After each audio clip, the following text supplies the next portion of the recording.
Guess what? I'm starting.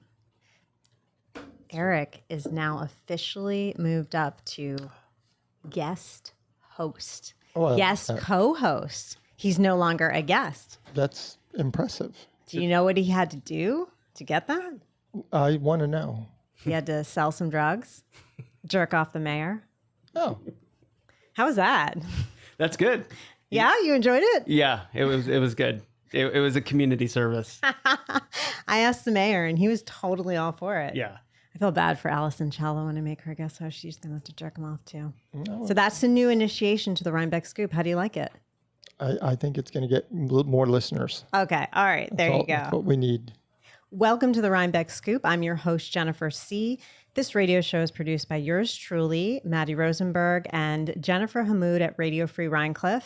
For the 5 people, literally, who give a shit, we try to post full episodes of the Rhinebeck Scoop on the YouTube channel, Radio Free Rhinecliff. So look under the playlist, the Rhinebeck Scoop. So hopefully, Matty, that'll be happening more regularly. Yeah, Okay. I would hope so. Okay, cool.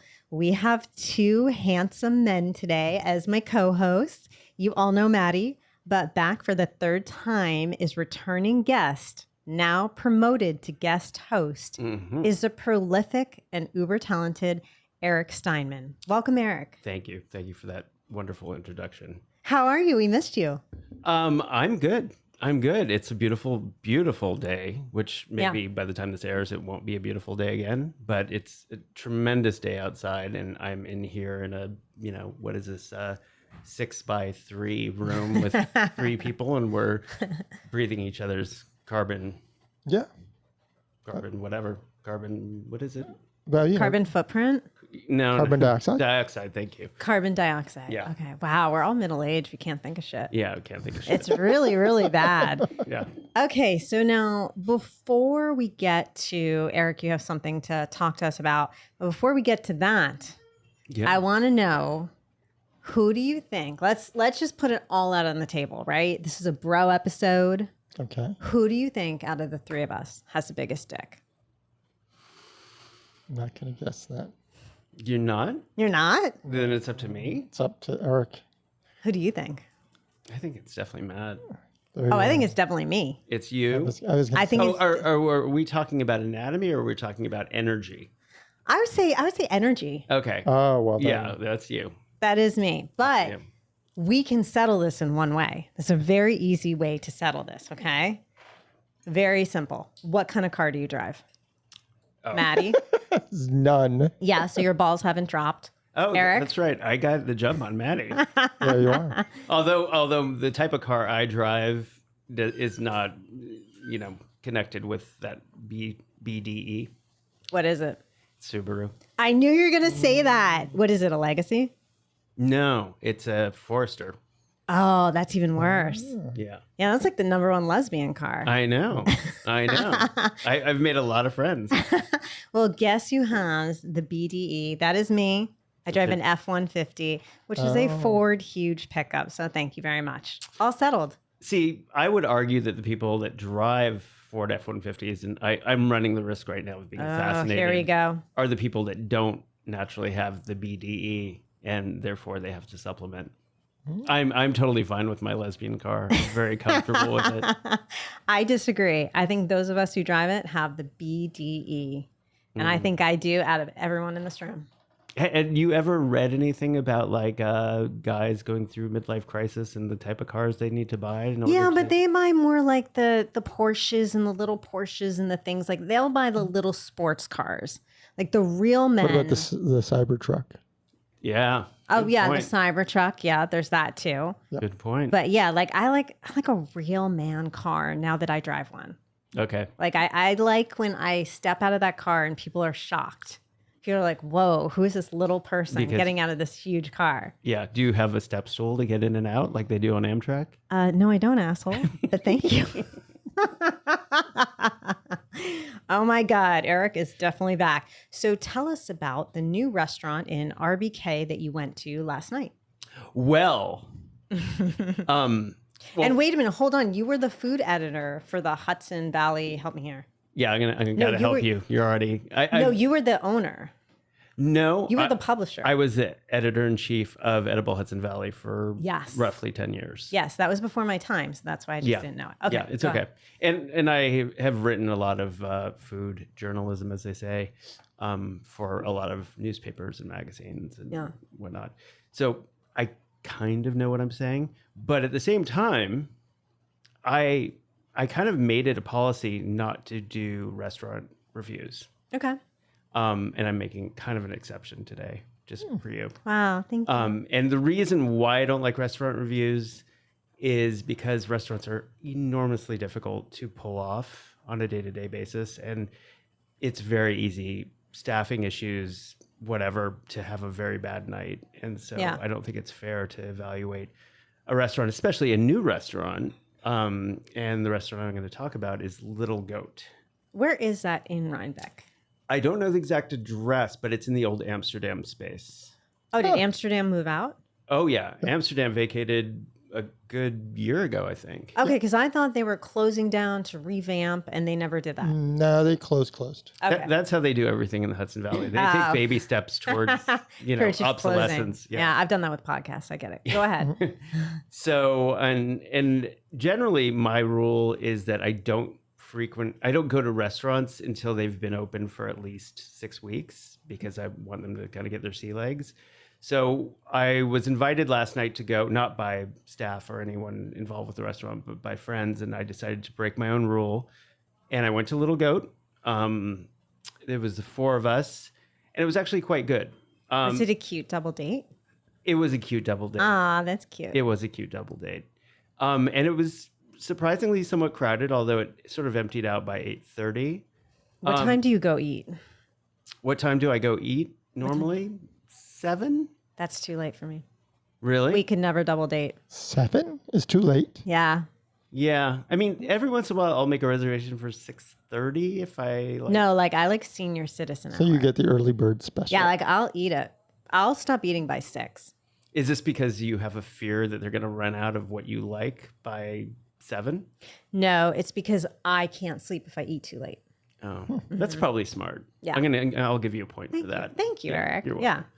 welcome. So it was very charming. It's interestingly enough, it got written up in Vogue this week, Interesting. Vogue.com. And it was less for the food, more for the decor and the vibe, which I think it definitely has that sort of like. Someone gave someone a blowy. That's what that comes down to. Yeah.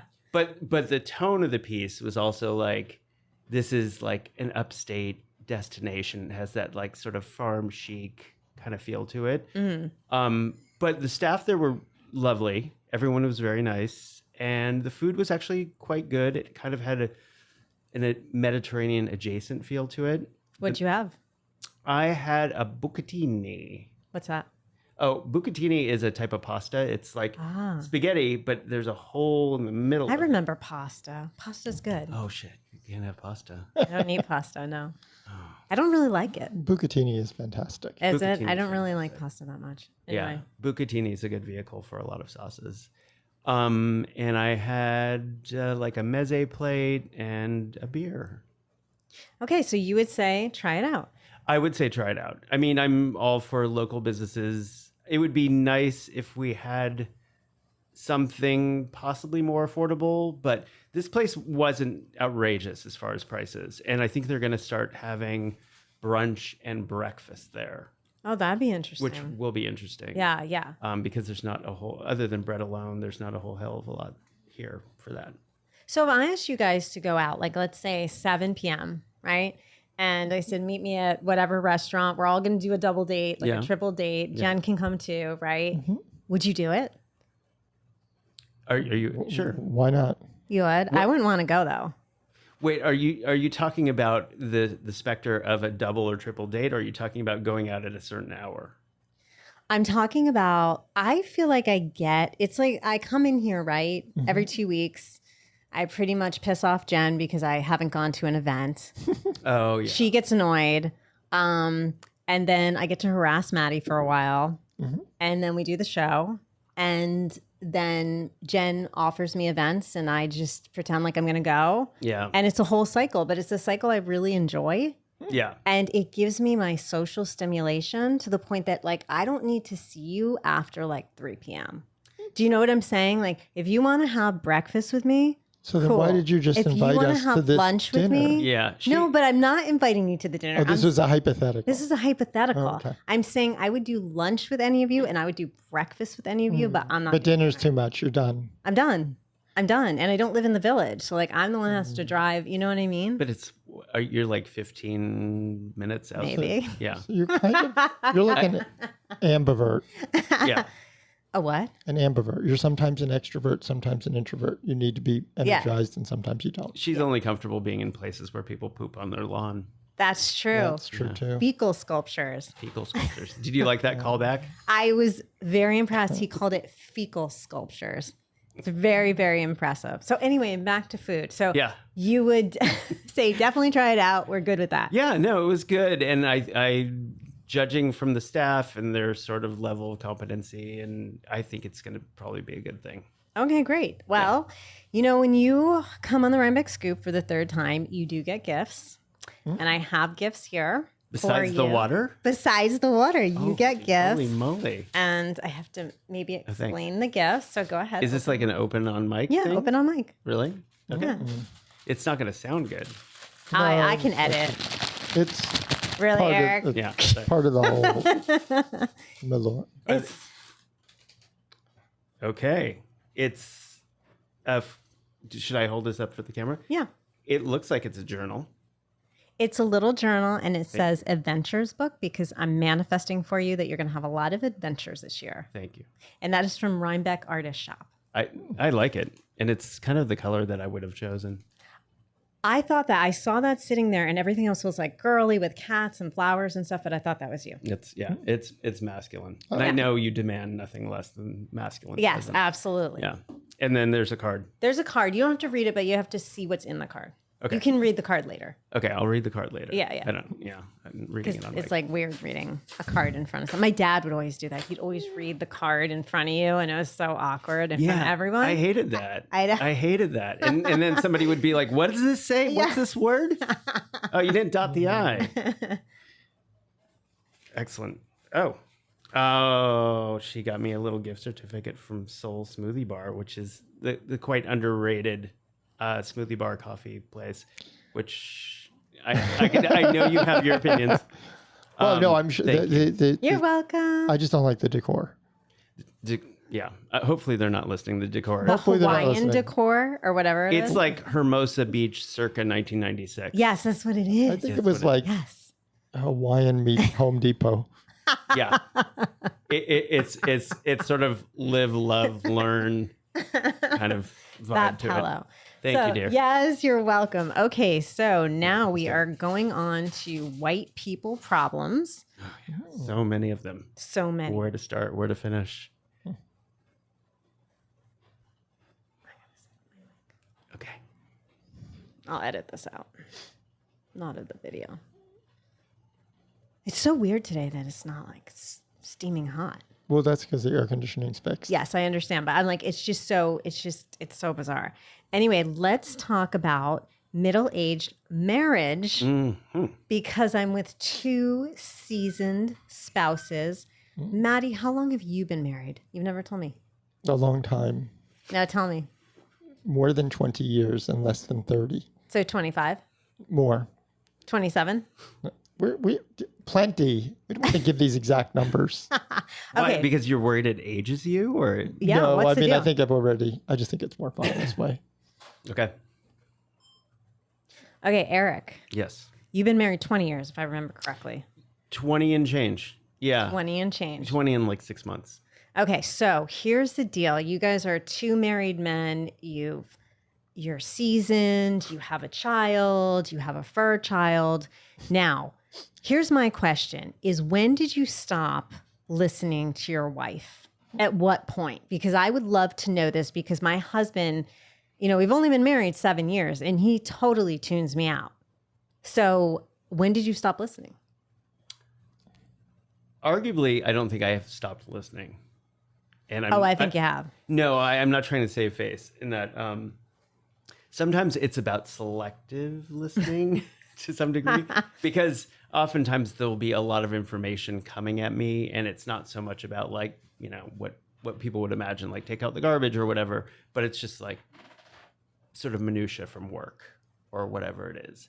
And so I won't get things right, like who my wife works with and what their job is, or like where, you know, whatever sort of intricate drama is unfolding. But I feel like I listen fairly well. So if I had your wife right here, I think she would say that you listen very well. Of course not. But I think it would be interesting to hear what she would have to say about that. But I do feel like I listen fairly well. I mean, there's definitely times where she's like, I told you that. And I'm like, you never told me that? Or oh, she told you that. Yeah. Trust me. Yeah. She's told you that probably like 5 times. But I mean, I saw whatever it was, your sort of trailer for this, that your husband only hears about sex, cows, and planes. I was listening to you. Well, thank you. And I'm not even married to you. Well, no, but that's why you were listening. Yeah. But I think you kind of can't afford not to, because then, you know, you build resentment and distance and all that stuff. But yeah, there's times that I'm more attentive than others. Do you know names? Do you know, for example, she has a friend at work, and you know, like if she brings it up, you know, okay, this is definitely the person, like, you know, their names or the nephew's names or that kind of thing? I definitely know all the family members' names. Okay. And it's funny. My husband doesn't. Oh, really? Yeah. Not at all. It's funny because he doesn't give a shit. My wife comes from a fairly large family. And when we first started dating, she would talk about family members, and I would always like stop her and say, like, wait, who is this? Whose kid is that? And she made me like a graph, which was very helpful because flow chart. Yeah, it was like a chart. But as far as like, I know all of her friends, I know the status with all of her friends and like who they're married to or dating or whatever it is. As far as people she works with, coworkers, I get a little confused. Okay, so you're definitely just a straight guy. Sure. So Matty, how about you? So the question: Do you listen to your wife, or when did you stop listening to your wife? It's a really good question. I don't think I completely stopped, but I do find that distractions come in the way, and I am eternally distracted. I would have to blame technology more than anything else. Yeah. As a number one reason. That doesn't mean that I'm just trying to explain, not mitigate or say that that's right or wrong, or right, I should say. But no, I do think that, as with everyone, technology has come into play, and I get just what I do for a living and what I do here at Radio Free Rhinecliff means that I get an awful lot of text. No, of course. Hundreds a day. No, I know. That's why I hardly text you. Oh, you can text me. I always respond. No, you respond, but I know you get that volume, right. so I don't bother. That is an issue, which, one has to really try to tame. And that's definitely, and I do think obviously men and women have different communication styles. There was a great episode of Modern Love, if you've ever listened to the podcast, just the last one. And I think that, they talked to this prominent couples therapist. Oh, Terry Real. Exactly. Yeah, I know who you're talking about. Yeah, so Terry Real, kind of just explained that he approaches couples therapy different from, I think, almost all couples therapists, in that he's always willing to come down on the side of one person. It's almost always coming on the side of the woman against the man. Okay. And that's why I recommend this episode. It comes out of an article in the New York Times Magazine back in February, where this guy wrote this article, and it's all about how he realized he was totally wrong after going to Terry Real as a therapist. So yeah, no, I do think that there's issues that are systemic, and I think they're made worse in the times we live in. Let me ask you, Do you think jealousy has a place in a long-standing marriage? Does it make the marriage still hot and sexy and all that? I cannot find a sort of rationale that would say yes for that. I think jealousy is really destructive. I mean, I'd like to entertain it and be open-minded to it because I know different people have different kinks, and I'm not judging it. But jealousy, it erodes trust and it erodes confidence. So it's hard for me to imagine that would be a good thing. Do you think it's a good thing? I 100% think a little bit of healthy jealousy is a great thing in a marriage. Okay. I do, because it keeps the spark a little bit. So are we talking like, oh, I saw you at that dinner party talking to that person and that makes me a little inquisitive? Or are we talking about where were you on Saturday from 9 p.m. until 3 a.m.?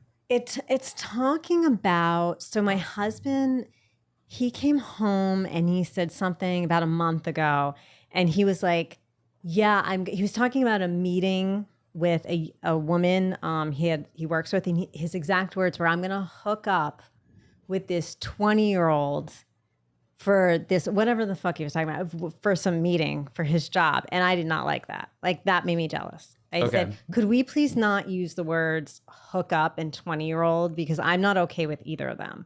Like, and that's the thing too. Like, I don't like, I mean, here's the thing, like maybe a 50-year-old I wouldn't care about, but like a 20-year-old I would really, really care about. And one could imagine, and all due respect to your husband, he is a man of a certain age. And I think if that 20-year-old heard him saying, I'm going to hook up with her, she would probably be like, ew. Yeah, I know. Yeah. I get that. Yeah. I get that. But still, he's still a very attractive man. I'm sure he is. And he's still, what, Matty? I just can't believe he would say that. Hooking up? I meant that exact quote. I mean, I believe you're quoting it. No, I swear. I know. I just he just said it in a weird way instead of like I'm meeting with the person I did not take it well. So wait a second. You said hook up. Meeting with somebody is different than hook. The term he used, I mean. Yeah, that he meant like meeting with this person, but he said I'm gonna like hook up down in the city. Okay, it's just a weird. So okay, wait. I want to hear. So it made you uncomfortable, or it made you a little titillated? It made me a little mad. It made you a little mad. It made me a little titillated. But it's good because then I know the spark is still there. I still find my husband sexy. I still love him. I still want to have sex with him. You know what I mean? Like he's still mine. So when your husband listens to this, your advice to him is to hook up with more 20-year-olds because it's better for your marriage. You know what? Fuck off. Just saying. That is not nice. Okay. No, but you see it. It does bring out a little bit of passion. I would argue a little bit of healthy passion.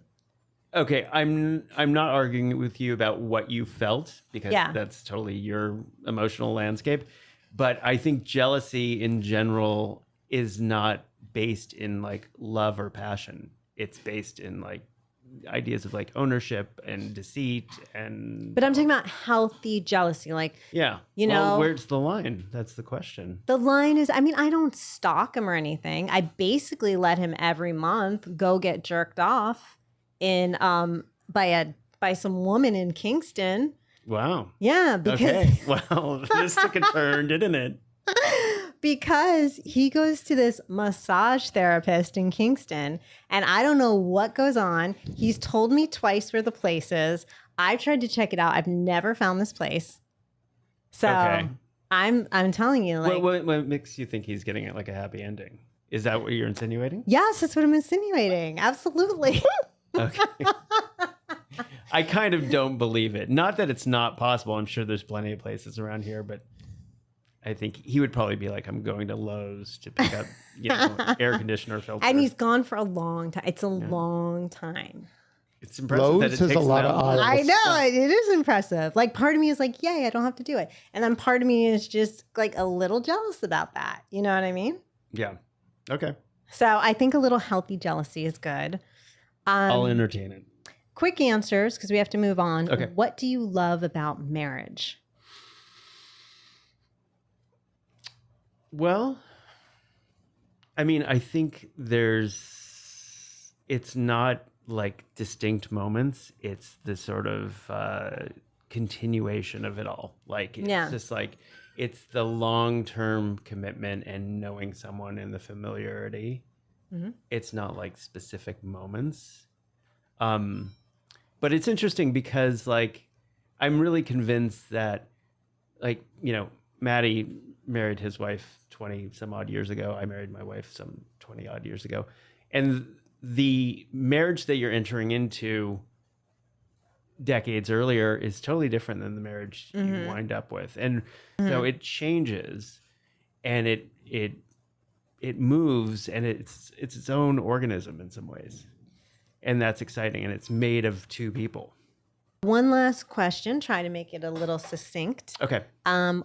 Because we have Father's Day coming up, what do you love about fatherhood? Oh, wow. I have no regard for Father's Day. It just feels artificial and tacked on, and it feels like it's more So Eric. so me.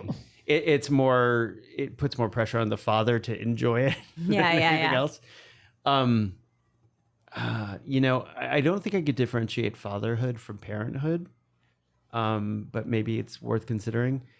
I think it's just being present for the evolution of a child throughout sort of all phases. My son right now just took his first like big job, and he's in a city, and it's just for the summer. It's an internship, and it's like, I'm very proud of him and very excited for him, and he's experiencing all these things, so I'm vicariously experiencing it through him. And like, oh, you took the subway today, that's really exciting. And you know, and he got lost on the subway, and that's exciting too. And like, I can see that. So yeah, it's being sort of vicariously living through your kid. Oh, I love that. Okay, that's beautiful. All right, we are going to commercial, and Eric is going to do it. So you ready? You're going to repeat after me. Yes. This is Eric Steinman. You're listening to the Rhinebeck Scoop. This is Eric Steinman, and you're listening to the Rhinebeck Scoop. If you enjoy this show, tell a friend. If you enjoy the show, tell a friend. Okay, so we're going to do just a quick little segment, a quick little question, and that is called Trust Your Opinion. So I trust Eric's opinion. Okay, so what would you do to improve? Hold on. So what would you do to improve the Rhinebeck Scoop?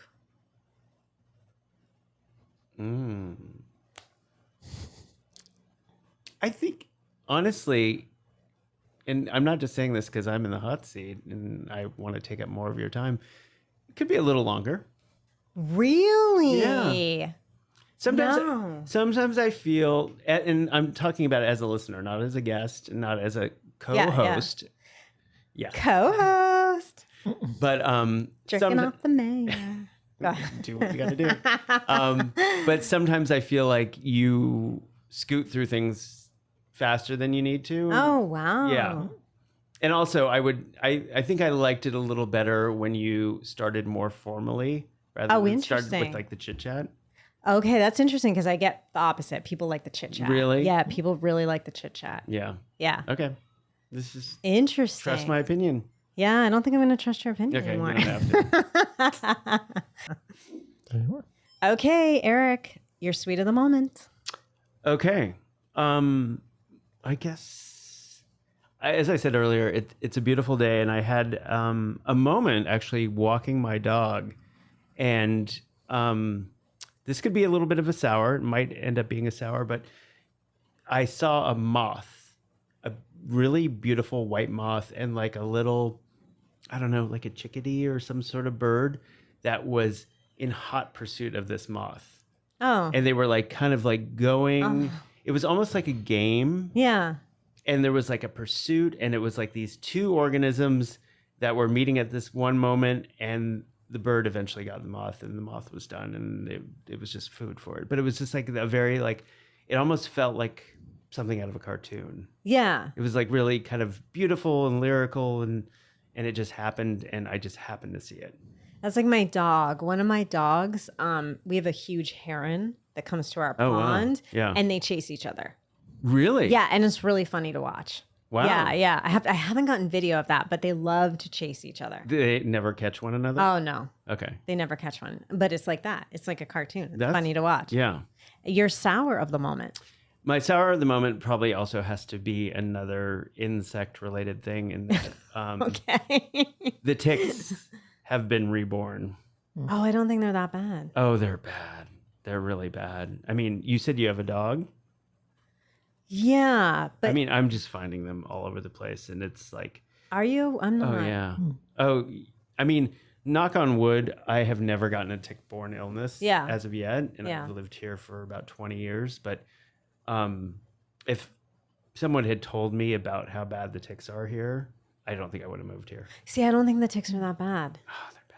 I think Craig has this, he sprays something, and it's not a chemical, it's like some type of minerals that he sprays for the land, for the cows, and I swear that's why we hardly have ticks. I swear, because like the people next to us will have ticks, and we'll be like, we really hardly have any. Well, I mean, to be clear, I live in the village, which is where Mayor Bassett resides, and that's a little callback there. And we don't have ticks necessarily on our property, but walking the dogs, even through neighborhoods or like in the woods, they're obviously tick magnets, and I'm finding them like ticks scrambling up walls in our house, and yeah. Okay, no, I think it's because he sprays this stuff, because our neighbors complain, but we're okay. Okay. So anyway, all right. So my little rhinos, remember to shop right here at the Epicurean for all your upscale grocery and gift giving needs. You can email me at comments@radiofreerhinecliff.org and follow me at Free Spirit Jennifer C for fun and meaning middle-aged content. You love my content, right, Eric? Yes, always. Content is key. Yes. And then next episode, Matty, we're going to have a call-in line. Ooh. Call-in line. So Eric has to call in, and you're going to call in between, we'll say like 3:30, 4 o'clock. We'll figure this all out. I'll announce it on my Instagram, and then you can put it on Radio Free Rhinecliff's Instagram. But Matty set this all up for me today, and we're going to do call-ins. However are you going to keep people from cursing on air? Doesn't matter. No, it doesn't matter. I know. I'm joking. Yeah, it doesn't matter. It doesn't matter. But I'm just curious what these my little rhinos have to say. Yeah. And what they have to say about the show and me and how I can improve and what they love about me and what they don't like about me. I think it'll be fun. So it's all about you. Oh, yeah. And also the village and village shit, too. Village shit. It's always except, that's true. Except I don't want to hear about elections and shit like that. Yeah. Because that kind of bores me. And I don't want to hear any politics. If you call in, do religion and politics, you're never calling in again. We're blocking you. Okay. So it has to be more about like fun stuff or maybe something that annoyed you or something like that. So yeah, Matty's all for it, right? Sure. This is the first phase of call-in. Eventually you'll be doing like the midnight to 8 a.m. call-in show. No, I'm never doing that. That's never happening. Okay, the next episode will drop Tuesday, June 17th. Until then, happy Father's Day, Eric. Thank you so much. And Matty, happy Father's Day. And happy Father's Day to all the wonderful DILFs and GILFs of Rhinebeck, including my husband. Okay, Eric, it's your turn. You're going to say, love you, RBK. Love you, RBK. Thank you. Thank you.